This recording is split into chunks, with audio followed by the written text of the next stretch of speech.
और आबिद रिजवी इसलिए मुतमईन है कि मैं भी मोमिन हूँ। और जो शरीक ज़िंदगी हैं वो है मोमिना। जब मर्द मोमिन हो, औरत मोमिना हो, तो नज़रियात का झगड़ा नहीं होता, ख्वाहिशात का झगड़ा होता है। अरे भाई मैं क्या कह रहा हूँ, नज़रियात का कोई झगड़ा नहीं है, ख्वाहिशात का झगड़ा है। नज़रियात भाई जैसे हम अल्लाह को मानते वैसे वो भी मानती हैं, जैसे हम अहले बैत के चाहने वाले वैसे वो भी अहले बैत के चाहने वाले, तो कोई झगड़ा नहीं है। ख्वाहिशात में झगड़ा है, कोई फरमाइश कर दी पूरी ना कर सके, झगड़ा शुरू हो गया।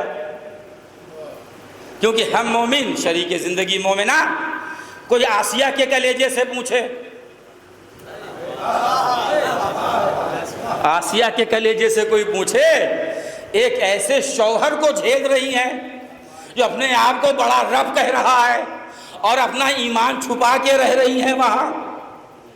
और अल्लाह ने सूरह तहरीम में आयत रखी है कि नूह की बीवी और लूत की बीवी ये मिसाल है कुफार के लिए, और हमने फिरौन की बीवी आसिया को मिसाल बनाया है मोमिनीन के लिए। आपकी नज़र मुझसे बेहतर है कुरान पर, मुझे दिखाइए कुरान में आसिया का सजदा, आसिया की नमाज दिखाइए, आसिया का कलमा दिखाइए कि कब आसिया ने कलमा पढ़ा, कब आसिया ने नमाज पढ़ी, कब आसिया ने सजदा किया। ना कलमा पढ़ा, ना नमाज पढ़ी, ना सजदा किया, और मिसाल बन गई मोमिनीन के लिए। मिसाल बन गई मोमिनीन के लिए। ना कलमा, ना सजदा, ना नमाज, ना रोज़ा, कुछ भी नहीं, मिसाल बनी है मोमिनीन के लिए। परवरदिगार कैसे, कलमा तो है नहीं कुरान में इनका।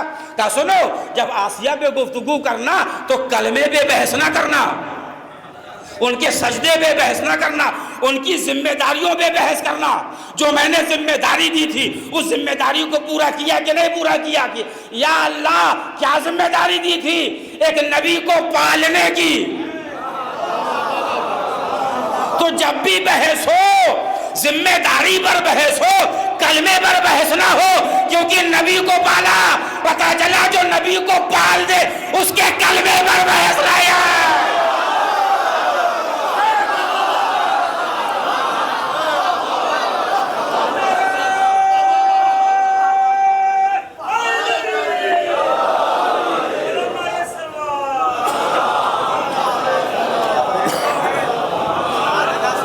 देखो सलवात पढ़े से बेहतर सलवात पढ़े।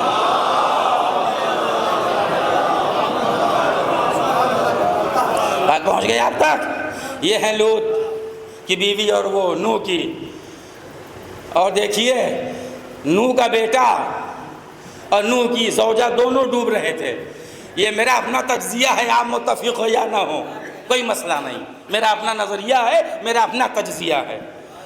और जनाब नूह देख रहे हैं, अरे बेटा डूब रहा है, ज़ौजा डूब रही है, बेटे को बचाने की दोहरी निस्बत, इन नबनी मिन अहली, मेरा बेटा है मेरे अहल से है, दोहरी निस्बत दे दी बेटे को बचाने की, और सामने ज़ौजा डूब गई, एक भी निस्बत ना दी, कोई हरफे दुआ नहीं।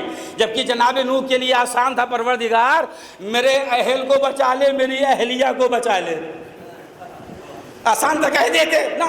बेटे को बचाने की दोहरी निस्बत, ज़ौजा को बचाने की कोई निस्बत नहीं।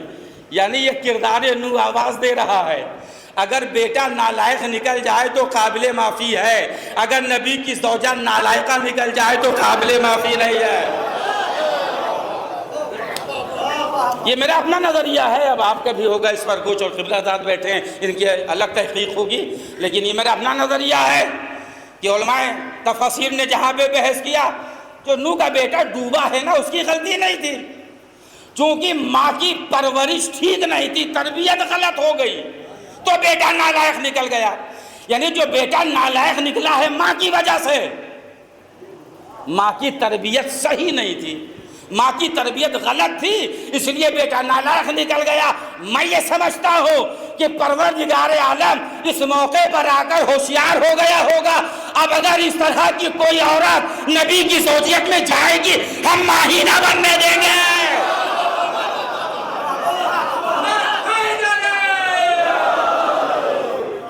तो ये वाक़या सब कुरान मजीद का है। अरे आबिद भाई आप बहुत पीछे बैठ गए हैं और मुझे अच्छा नहीं लग रहा। आप आ जाइए, मैं रुक जाऊंगा 2 मिनट, लेकिन आप आइए, आगे आइए, अच्छा नहीं लग रहा है। एक सलवात पढ़ें बाबा से बुलंद मौलाना साहब के इस्तेक़बाल में। एक सलवात पढ़ें तमाम उलमाए जौनपुर की सेहत और सलामती के लिए।